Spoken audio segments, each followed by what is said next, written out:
Good morning sa lahat. Welcome to my vlog. At good morning po everyone sa mga idol at sa mga bushing. Binabati ko nga pala ngayong araw na ito yung kaarawan ng anak ko na si DC Gamino. Yun po, ang wish ko lang po sa kanya ay bawasan na niya yung kanyang pagkadaldal, magiging maingay po para maging siya successful sa buhay niya. Yan po kasi hindi po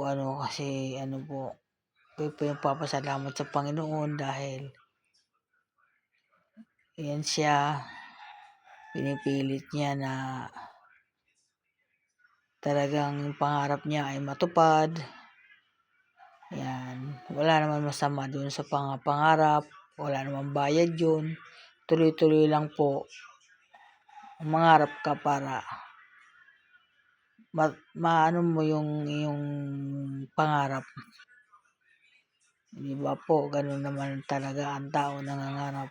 Huwag ka lang masyado ibahin mo na yung ugali mo na pag may pera ka, inuubos mo, pamimigay mo, ibahin mo na.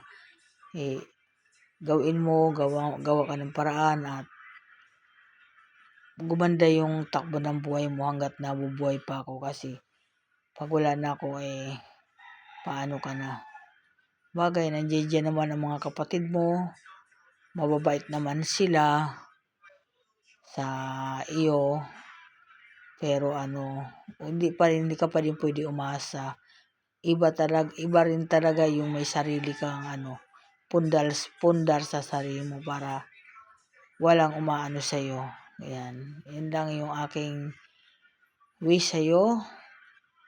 At piliin mo rin yung tao na magiging kaibigan mo para hindi ka masyado niluloko. Ayan, minsan hindi natin alam yung iba-iba nga tayong isip, kaya mamili ka ng kaibigan na magiging magiging tapat bilang kaibigan. Yun lang po, maraming salamat at good morning po sa lahat. Yan po yung aking bati sa aking anak na may birthday ngayon na si DC Gamino. Birthday po niya ngayon, December 27. Ganun po talaga. Ang Christmas natin ay 25, 26, 27 po. Magkakasunod lang po kami. Yan po yung mga kaarawan namin, kaiiba.